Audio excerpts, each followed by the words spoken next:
ওং সাঁইরাম, জয় সাঁইরাম।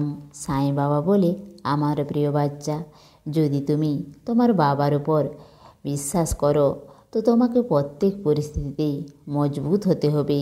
কিন্তু বাচ্চা, আমি দেখতে পাচ্ছি তুমি চিন্তা করতে থাকো। তোমাকে নিজের বাবার উপর অটুট বিশ্বাস করতে হবে। কোনো পরিস্থিতিতেই তোমার বিশ্বাস যেন না ভেঙে যায়, তোমার বিশ্বাস যেন দৃঢ় হয়। আর তুমি তোমার পরিবারের চিন্তা করতে থাকো। আর তুমি তোমার পরিবারের চিন্তা করবে না বাচ্চা, কারণ আমি স্বয়ং তোমার পরিবারকেই রক্ষা করছি। আর আজ আমি তোমাকে কথা দিচ্ছি, তোমার পরিবারের কোনো ক্ষতি হতে দেব না। আমার বাচ্চা, অনেক সময় এই রকম হয়, যখন তুমি কঠিন সময়ের মধ্য দিয়ে যাও তখন প্রত্যেক জিনিসের প্রতি ধারণা পরিবর্তন হয়ে যায় আর তুমি নিরাশ হয়ে যাও। প্রত্যেক জিনিসকে খারাপ দৃষ্টিতে দেখতে থাকো। আর তোমার এই পৃথিবীকে দেখার নজরই পরিবর্তন হয়ে যায়। তো বাচ্চা, তুমি এত ভাববে না। আমি জানি যে বাঁচার জন্য প্রত্যেক জিনিসের প্রয়োজন হয়, কিন্তু বাচ্চা, আমি থাকতে তুমি চিন্তা করো না, কারণ আমি তোমার জীবনের প্রত্যেক জিনিস সঠিক সময় দেব। সেই জন্য তুমি চিন্তা করো না।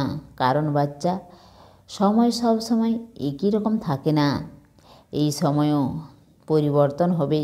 আমার বাচ্চা, যখন সময় ঠিক যায় না আর যেই রকম তুমি চাও সেই রকম হয় না, তো সেই সময় কেবল শান্ত থাকবে, কোনো খারাপ কর্ম করবে না। কারণ এই রকম সময় প্রত্যেকের জীবনেই আসে। আর এই সময় তোমাকে অনেক অনুভব দিয়ে যায়। আর এই সময় তোমার ধৈর্যের অনেক প্রয়োজন। সেই জন্য বাচ্চা, যদি তুমি এই সময় ধৈর্য রাখো তো তুমি অনেক বড় থেকে বড় সমস্যাকে অনেক ছোট মনে হবে। সেই জন্য বাচ্চা, ধৈর্য রেখে কাজ করো। আর আমি দেখছি অনেক সময় তুমি পরিস্থিতিতে হার মেনে যাও। বাচ্চা, তুমি এই কথা জানো না, তোমার বাবা এই কঠিন পরিস্থিতির মাধ্যমে পরিবর্তন করতে চায় আর তোমাকে এক নতুন রাস্তা দেখাতে চায়, যাতে তুমি একজন ভালো মানুষ হও। সেই জন্য বাচ্চা, এই কঠিন পরিস্থিতিতে ভয় পাওয়ার বা ঘাবড়াবার কোনো প্রয়োজন নেই, কেবল ওতে শেখার প্রয়োজন। আর তুমি নিজের ভবিষ্যতের জন্য চিন্তা করো না, কেবল তুমি ধৈর্য রেখে এই পরিস্থিতিতে লড়াই করে যেতে হবে তোমাকে। কারণ যতক্ষণ না তুমি এই কঠিন পরিস্থিতিতে লড়াই করবে না, ততক্ষণ তুমি এগিয়ে যেতে পারবে না। সেই জন্য বাচ্চা, ভয় পেও না। এই কঠিন পরিস্থিতিকে সামলে জিততে শেখো। তুমি এত দুর্বল কিভাবে হতে পারো?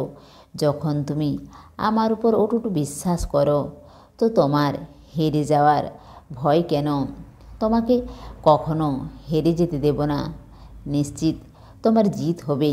আর এই কঠিন সময় তোমাকে অনেক কিছু শিখিয়ে যাবে আর তোমার আগামী ভবিষ্যতের জন্য এই শিক্ষা অনেক ভালো হবে।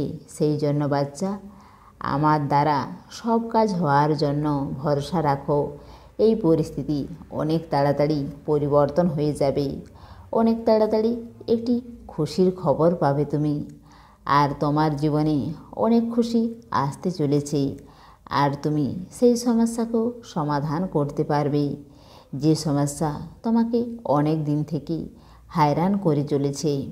ব্যাস, তুমি কিছুদিনের মধ্যেই তোমার সব প্রশ্নের উত্তর পেয়ে যাবে।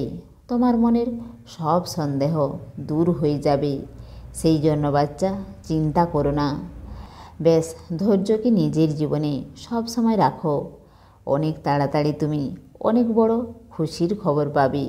সেই জন্য তুমি খুশি থাকো বাচ্চা, ভালো থাকো। তোমার সাঁই বাবার প্রেম আর আশীর্বাদ সব সময় তোমার সঙ্গেই আছে। সর্বদা আমায় জীবিতই যেন অনুভব করো, সত্যকে যেন। সমস্ত সাঁই ভক্তকে অনুরোধ, কমেন্ট বক্সে ওং সাঁইরাম বা নিজের কোনো প্রার্থনা লিখুন। ওং সাঁইরাম, জয় সাঁইরাম।